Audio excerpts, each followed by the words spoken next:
చరిత్రలో ఎన్నడూ ఆ ప్రాంతం అటువంటి విపత్తును ఎదుర్కోలేదు. అసలు అలాంటి దుస్థితి వస్తుందని కలలో కూడా ఊహించలేదు. భయంకరమైన ప్రళయం, ఒక్కసారిగా ముంచెత్తిన వరద రాత్రికి రాత్రే నగరాన్ని ముంచేసింది. బెజవాడలో బుడమేరు విలయం సృష్టించి ఏడాది కావస్తోంది. ప్రకృతి విధ్వంసానికి సర్వం కోల్పోయిన ప్రజలు ఎంతో మంది. ఇప్పుడిప్పుడే కోలుకుంటున్న ప్రజలు నేటికి ఆ కాలరాత్రులను తలుచుకొని వణికిపోతున్నారు. 100 రోజుల్లోనే మీ కష్టాలు తీర్చేస్తామన్న ప్రభుత్వ హామీ బుడమేరులో కొట్టుకుపోయింది. భవిష్యత్తులో ముంపు అనే మాట వినపడకుండా చేస్తాము అన్న పాలకుల మాటలు బుడమేరులో నీటి మాటలయ్యాయి. ప్రస్తుతం బుడమేరు వరద ప్రభావిత ప్రాంతాలు ఎలా ఉన్నాయి? సాక్షి టీవీ గ్రౌండ్ రిపోర్ట్లో చూద్దాం. 2024 ఆగస్టు 31 ఈ తేదీ వింటే చాలు బెజవాడ వాసులు ఉలిక్కి పడుతున్నారు. ఆ రోజు బుడమేరు రూపంలో వరద సృష్టించిన విధ్వంసం అంతా ఇంతా కాదు. రాత్రికి రాత్రి వరద ముంచెత్తింది. పదుల సంఖ్యలో ప్రాణాలు తీసింది. లక్షల మందిని రోడ్డున పడేసింది. బెజవాడ చరిత్రలోనే కాదు, ఏపీ హిస్టరీలోనే అతిపెద్ద భీభత్సం అది. అయితే ఇది ప్రకృతిని సృష్టించిన విలయం కాదు, అంతకు మించి కూటమి ప్రభుత్వం చూపించిన నిర్లక్ష్యం. వర్షం వస్తుందని తెలుసు, వరద వదిలితే బెజవాడ మునుగుతుందని తెలుసు. అయినా సర్కారు మొద్దు నిద్ర విజయవాడను ముంచేసింది. కానీ విని ఎరుగని నష్టాన్ని మిగిల్చింది. చినుకు వానగా మారింది. వాన వరదైంది. బుడమేరు పొంగింది. బెజవాడ వణికింది. ఇటు ప్రకృతి విధ్వంసం, అటు పాలకుల నిర్లక్ష్యం. ఫలితంగా బెజవాడను బుడమేరు ముంచేసింది. వరదలతో సగానికి సగం విజయవాడ నీట మునిగింది. సింగ్ నగర్, రామకృష్ణాపురం, నందమూరి నగర్, నున్నా, విజయవాడ 1 టౌన్, కృష్ణలంక, ఇబ్రహీంపట్నం ఇలా చాలా ప్రాంతాల్లోకి ఇళ్లల్లోకి వరద నీరు చేరింది. చేరడం కాదు, నట్టింట్లో వరద ఉధృతంగా ప్రవహించింది. 2024 ఆగస్టు 30 బెజవాడలో వాన మొదలైంది. అప్పటికే 2 రోజుల ముందు వాతావరణ శాఖ భారీ వర్షాలపై హెచ్చరించింది. అయినప్పటికీ ప్రభుత్వం ఆ హెచ్చరికలను పట్టించుకోలేదు. ప్రజల్లో చిన్నపాటి అనుమానం, భయం మొదలైంది. పాలకులు మాత్రం మొద్దు నిద్రపోతూనే ఉన్నారు. చూస్తూ ఉండగానే 36 గంటల్లో 26 సెంటీమీటర్ల వర్షపాతం నమోదైంది. ఈ స్థాయి వర్షాన్ని బెజవాడ తట్టుకోలేకపోయింది. మరీ ముఖ్యంగా బుడమేరు. ఏటా కురిసే వర్షాల్లాంటివే అనుకున్నారు అధికారులు. అటు ప్రభుత్వం కూడా అదే నిర్లక్ష్యంలో ఉంది. తెల్లవారేసరికి లోతట్టు ప్రాంతాలకు వరద చేరుకుంది. బుడమేరు పరివాహక ప్రాంతాల కాలనీల్లోకి నీరు భారీగా చేరింది. అలా ఒక్కో అడుగు పెరిగింది. చూస్తూ ఉండగానే కాలనీల్లో 5 అడుగుల మేర నీరు చేరిపోయింది. దీంతో ప్రజలు బయట కాలు పెట్టలేకపోయారు. అప్పటికే జరగాల్సిన నష్టం జరిగిపోయింది. కొంతమంది నిద్రలోనే వరదలో కొట్టుకుపోయారు. ఇళ్లల్లో సామాన్లు కొట్టుకుపోయాయి.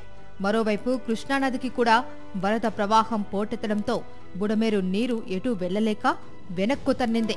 ప్రభుత్వం దిక్కుతోచని స్థితిలో పడింది. ప్రజలు గగ్గోలు పెట్టారు. అసలు బుడమేరు ఎందుకు పొంగింది? ప్రజలు ఊహించని విలయానికి మూల కారణం ఎవరు? దీనికి ఒకే ఒక్క కారణం, ప్రభుత్వం పట్టించుకోకపోవడం. ప్రారంభం నుంచే క్రమంగా నీటిని తగ్గించుకుంటూ వచ్చి ఉంటే నీరు అలా పారుతూ పోయేది. కానీ దీనిపై అసలు ప్రభుత్వం దృష్టి పెట్టలేదు. రెడ్ బుక్ పాలనలో మునిగిపోయిన చంద్రబాబు ప్రజల్ని పట్టించుకున్న పాపాన పోలేదు. ఫలితంగా ఒకేసారి 11 లక్షల క్యూసెక్కుల నీటిని వదిలేశారు.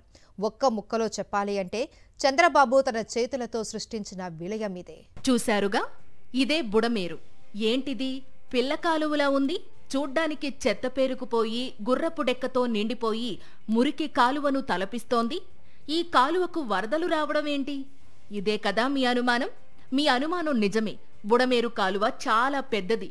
కానీ ఇలా చిన్నగా మారిపోవడానికి కారణం కబ్జాలు.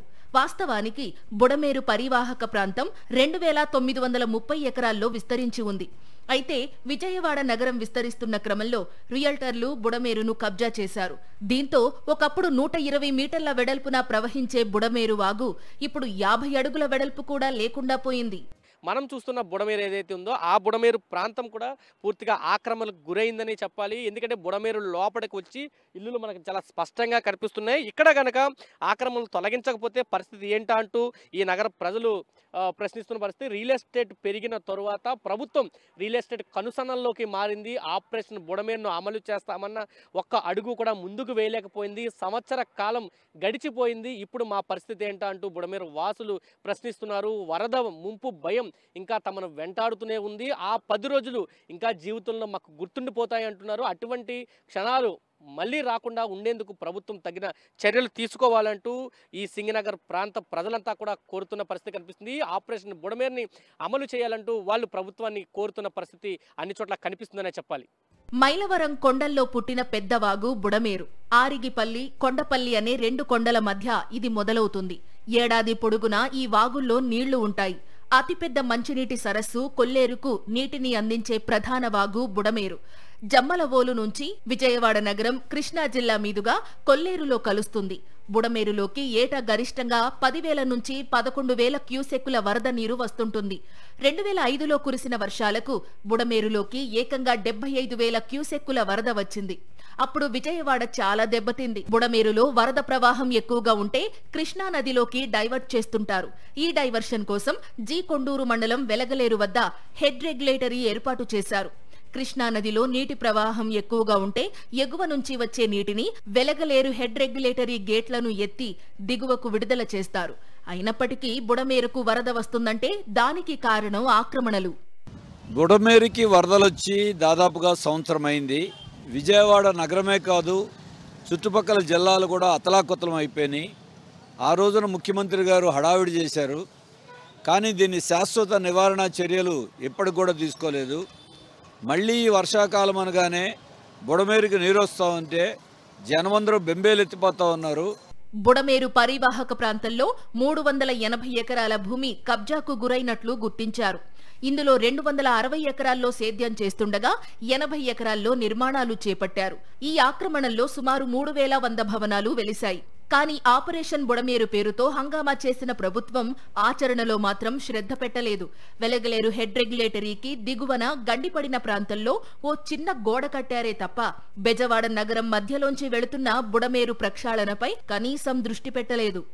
ఆ గండిపడినటువంటి ప్రాంతాన్ని మాత్రమే పూడ్చారు తప్ప ఎక్కడా కూడా పూర్తిగా డీపెన్ చేయడం కానీ, ఆక్రమణలు తొలగించడం కానీ, నిధులు ఖర్చు పెట్టడం కానీ ఎక్కడా కూడా బుడమేరుకి డబ్బులు ఖర్చు పెట్టినటువంటి దాఖలాలు లేవు. ఇక్కడ ఎకరం భూమి సుమారు 10 కోట్లకు పైనే ఉంది. ఈ లెక్కన కబ్జాకు గురైన భూమి విలువ సుమారు 800 కోట్ల రూపాయలకు పైమాటి. అయితే పాత ఆక్రమణలను తొలగించడం సంగతి పక్కన పెడితే ఏడాది కాలంగా జరుగుతున్న కబ్జాలకు సైతం ప్రభుత్వం అడ్డుకట్ట వేయలేకపోయింది.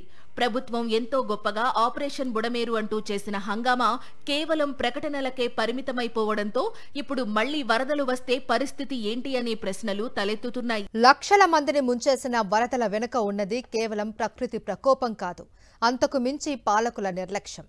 విజయవాడను ముంచేసింది వరద కాదు, చంద్రబాబు ప్రభుత్వ అసమర్థత. 40 ఏళ్లకు పైగా రాజకీయ అనుభవం ఉందంటారు. ఒకసారి 2 సార్లు కాదు, 4వ ముఖ్యమంత్రిగా చంద్రబాబు బాధ్యతలు నిర్వహిస్తున్నారు. వాతావరణ శాఖ నెత్తినోరు ముత్తుకొని చెప్పింది. అయినప్పటికీ ముందస్తు జాగ్రత్తలు తీసుకోవడంలో చంద్రబాబు విఫలమయ్యారు. చంద్రబాబు ప్రభుత్వ నిర్లక్ష్యం వల్ల లక్షలాది మంది ప్రజలు ఇబ్బంది పడ్డారు. బాధాకరమైన విషయం ఏంటంటే ఈ ఘటన జరిగి దాదాపు ఏడాది కావస్తున్నప్పటికీ ఇప్పటికీ అదే నిర్లక్ష్యం. ఓవైపు వర్షాలు కురుస్తూ ఉంటే మరోవైపు బుడమేరు పరిసర ప్రాంతాల ప్రజలు బిక్కుబిక్కుమంటూ ప్రాణాలు అరిచేతిలో పెట్టుకుని బతుకుతున్నారు. ఈ ఏడాది కాలంలో ప్రభుత్వం కబుర్లతో కాలక్షేపం చేసింది. రెడ్ బుక్ రాజ్యాంగాన్ని అమలు చేయడంలో బిజీగా ఉంది. మళ్లీ వర్షాకాలం వచ్చింది. అంచనాకు మించి ఎక్కువగానే వర్షాలు కురుస్తున్నాయి. మరి బుడమేరు పరిస్థితి ఏంటి? ఆ పరిసర ప్రాంతాల ప్రజల సంగతేంటి? ఇది మాత్రం పాలకులకు అక్కర్లేదు. కూటమిలో ఎవ్వరూ ఇప్పుడు బుడమేరు పేరెత్తడం లేదు. ఏడాది కిందట జలప్రళయం సృష్టించిన విధ్వంసం ఇప్పటికీ ప్రజల కళ్ల ముందు కదలాడుతూనే ఉంది. 10 రోజుల పాటు వరద నీటితో సావాసం చేసిన బెజవాడ జనం ప్రభుత్వం తమ కష్టాలు తీరుస్తుందని ఆశపడ్డారు. అయితే ఈ ప్రభుత్వంలో తమ ఆశలు తీరవని ఇప్పటికే తెలుసుకున్నారు. ఓవైపు భారీగా వర్షాలు కురుస్తుంటే బిక్కుబిక్కుమంటూ బతుకుతున్నారు. మాకైతే చాలా భయం వేస్తూ ఉంది. ఎందుకంటే పోయిన సెప్టెంబర్ నెలలో వరదలు వస్తే మేము ఇంత మటుకు కోలుకోలేకపోయాము. ఆ వరద బాధ్యతల్లో మేము కూడా ఉన్నాం కాబట్టి మేము కోలుకోలేకపోయాము. ఇంత మటుకు కూడా వాటి నిమిత్తం రేట్లు పెరిగినాయి, అన్నీ కూడా అయిపోయినాయి. కానీ ఒక్కళ్ళు కూడా పట్టించుకోవడం లేదు. ఆ రోజుకి వస్తే, ఆ వరద సమయంలో వస్తే ఏదో తూతూ మంత్రంగా మేం చేసేస్తాం అంటున్నారు, కానీ ఎవరు ఏది చేసేది లేదు. ఇప్పుడైతే మళ్ళీ వరదలు వస్తున్నాయి. మేము ఎక్కడికి పోవాలి? వరదలు వస్తే ప్రతిసారి పిల్లలు వేసుకొని, గొడ్డు గోదలు వేసుకొని, అన్నిట్లు వేసుకొని మేము ఎక్కడి దాకా వెళ్ళాలి? ఆపరేషన్ బుడమేరు చేపడతామని ప్రభుత్వం ఆర్భాటంగా ప్రకటన చేసి ఏడాదవుతున్నా ఇప్పటి వరకు ఒక్క అడుగు ముందుకు పడలేదు.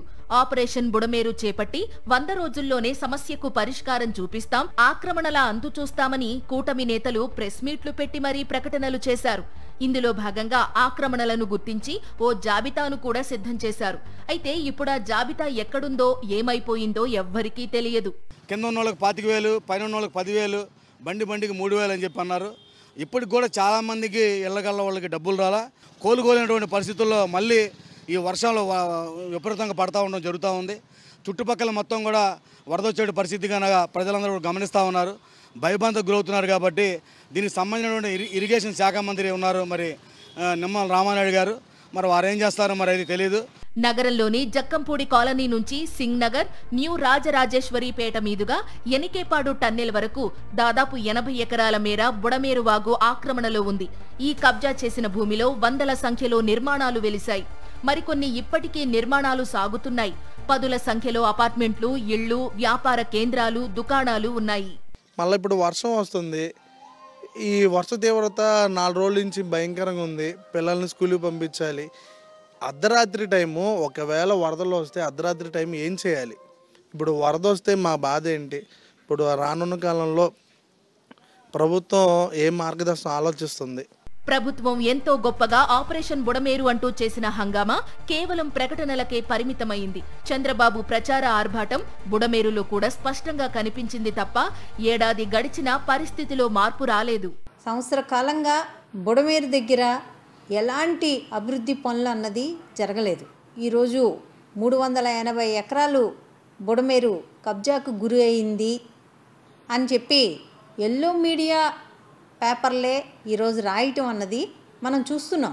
తెల్లారి లేస్తే తనని తాను విజనరీగా చెప్పుకోవడం చంద్రబాబుకు అలవాటు.